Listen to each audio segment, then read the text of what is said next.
underwriters. And this is on the first handout that I gave you. I'm going to draw your attention to page 2. And it's in the middle there where it talks about optional redemption. And this just came up as, we'll see the holding corporation again if there's another chance to refinance. We have set this up similar to the original transaction that it can be refinanced. In this case, it's about 8 years out from now.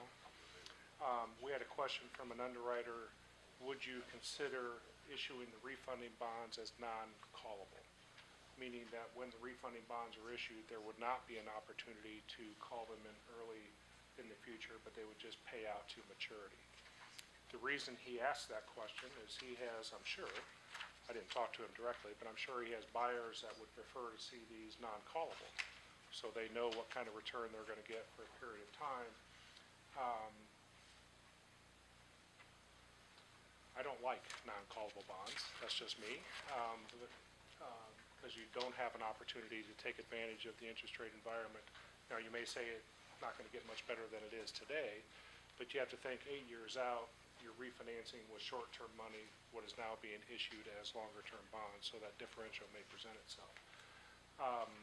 If you want to see what it would look like, what we can do is respond back to all of the underwriters and banks. If you want to consider non-callable, show us both ways. Why you would do non-callable is because it would bring a lower interest rate on this transaction. And we would have to evaluate that differential versus not having an opportunity to refinance in the future. Or we can just say we appreciate the thoughts, we want to keep our call feature where it's at. And you're really looking at the interest rates down the road as opposed to... Excuse me? I'm sorry, John? You'd be looking at a lower interest rate down the road where you're getting into the above 3. Yeah, if you look at the third page from the back, what we're really talking about are the bonds that would be maturing August 1, 20 and beyond. That's currently where we have the call.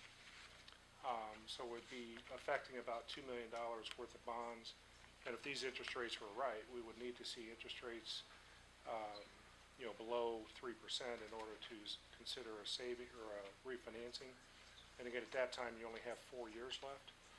So the likelihood, I understand, is not real high that we're going to generate a lot of savings in 4 years. So maybe I just don't like non-callable bonds, but maybe we have them quoted both ways. It's something we could do. Maybe you'd be looking at much less, obviously much less of savings in the long run because you're dealing with a lot less principal, a lot less interest, and swinging for 4 years on the mortgage.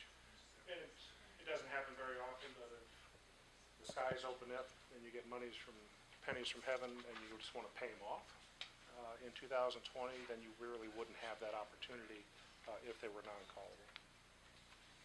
It's not very often that that's going to happen, but sometimes you get money when you're not expecting it, right?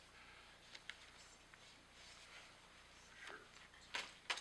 Is that a holding corp? Is that a holding corp thing or a commissioner thing? I think it's a combination. I mean, Okay. I know we're talking lessor or lessee, but it's really the county here. So. I think, Don, anything that we would get in, we're not going to act on any of it without having totally open discussions with you to see what the commissioners and council want to do. Right.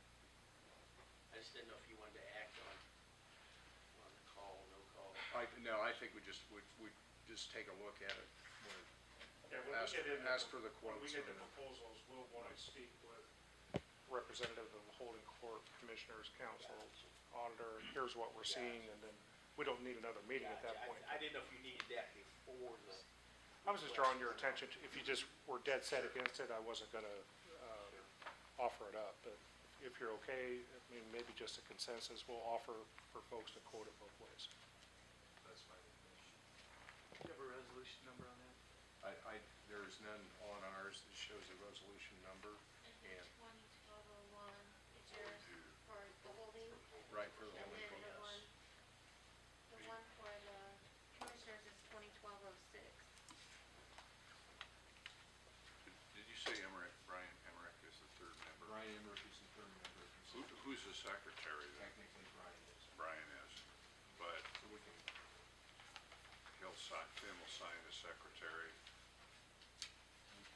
Actually, we can hold an election of officers, this is the first meeting of the year. Yeah, why don't you do that, like Tim,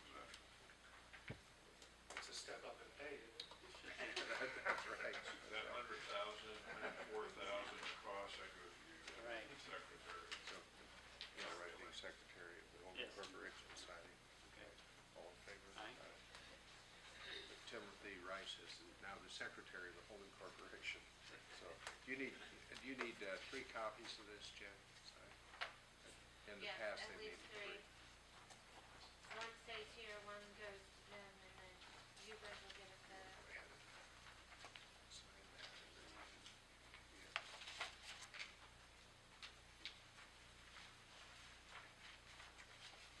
Do you have that, you have a waiver of notice? Waiver of notice is here too. Do you want that signed?